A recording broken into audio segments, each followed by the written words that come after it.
Bisa iya, bisa tidak. Tergantung nanti saya dengan komunikasi. Tegas dari pihak Dirjen sendiri terkait perusahaan tersebut, apakah mau ditutup atau bagaimana, Dok? Untuk pihak perusahaannya. Lagi dari Gunung Jati ke Panjalu, lewatnya Gunung Jati, Cirebon. Berarti lewat balik ya, lewat tol lagi.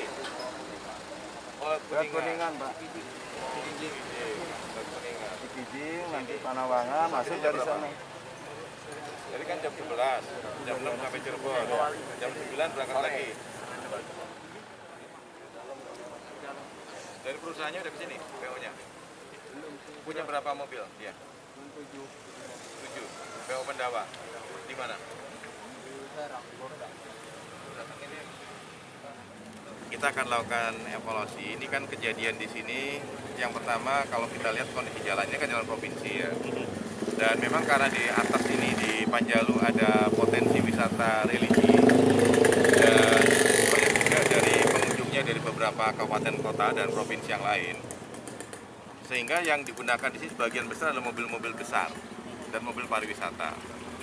Nah, secara kebetulan ini hampir sama dengan yang kejadian di Waduk, Sumedang, ya, Waduk, mobil pariwisata.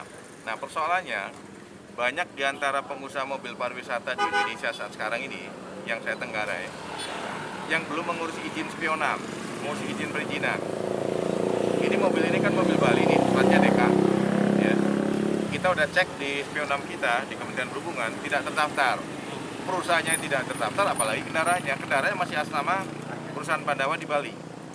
Masih atas nama perusahaan di Bali. Tapi mereka bisa beroperasi Mereka bisa beroperasi. Nah, ini memang menyangkut masalah ini, saya akan coba evaluasi semuanya. Dan tentunya bersama kepolisian. Ya, akan kita benahi. Jadi terhadap kejadian sini, kami dari Kementerian Perhubungan mengucapkan ya itu bela sungkawa kepada korban yang meninggal.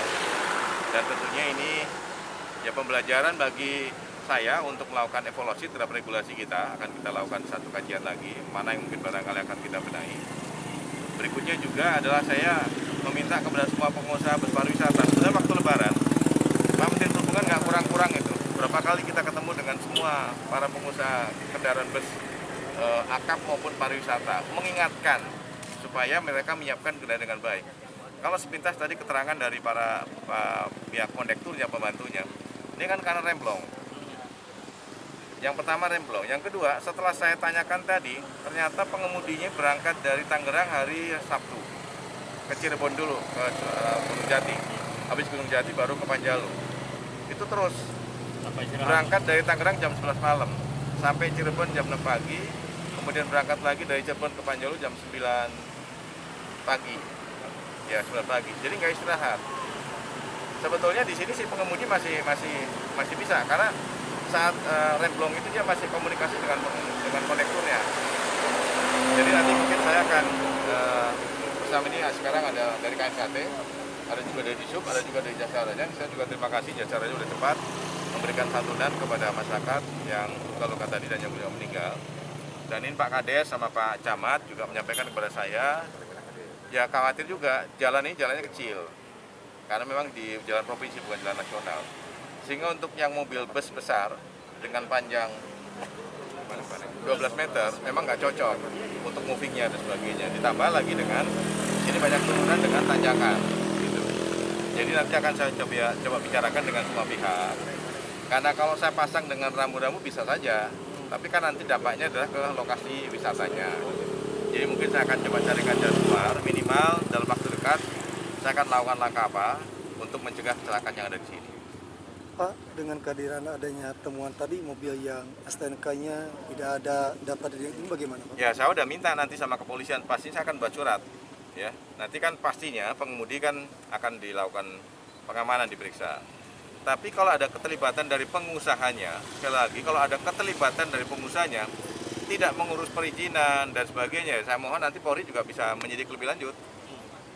Ini kan mobil perusahaan wisata yang ada di Serang ini kan nggak ada izin dari kita. Saya tanya punya berapa 7. Padahal kalau 7 udah bisa membuat satu perusahaan operator, minimal 5. Tapi nggak ada terdaftar sama sekali di spionam ini Pak Cucu yang tahu. Tidak ada di daftar spionam kita izin usaha dari PO itu, perusahaan bus wisata itu. Saya nggak tahu mungkin alasannya apa. Dan kemudian kendaraan ini kendaraan dari Bali, dibeli dari Bali. Udah dua kali, artinya udah 2 kali melakukan uji berkala. Tapi tidak dilakukan juga. Artinya ada kelalaian dari pengusahanya sih. Gitu kan? Kemudian juga terkait menyangkut masalah fasilitas keselamatan yang ada di sini. Misalnya marka, rambu dan sebagainya.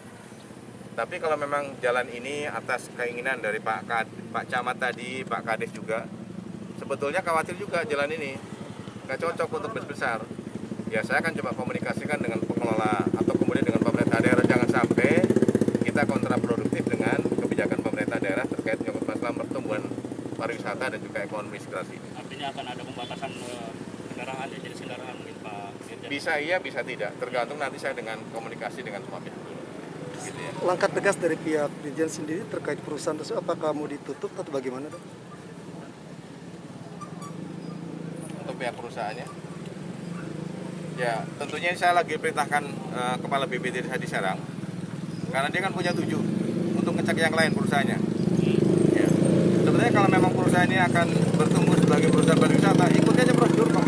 Sekarang gampang mengurus izin, nggak harus datang ke Kementerian Perhubungan, tinggal hanya menggunakan online aplikasi itu yang sudah siapkan, dan udah 5 mobil saya cukup. Apa susahnya? Gitu kan? Oke, sudah. Ya.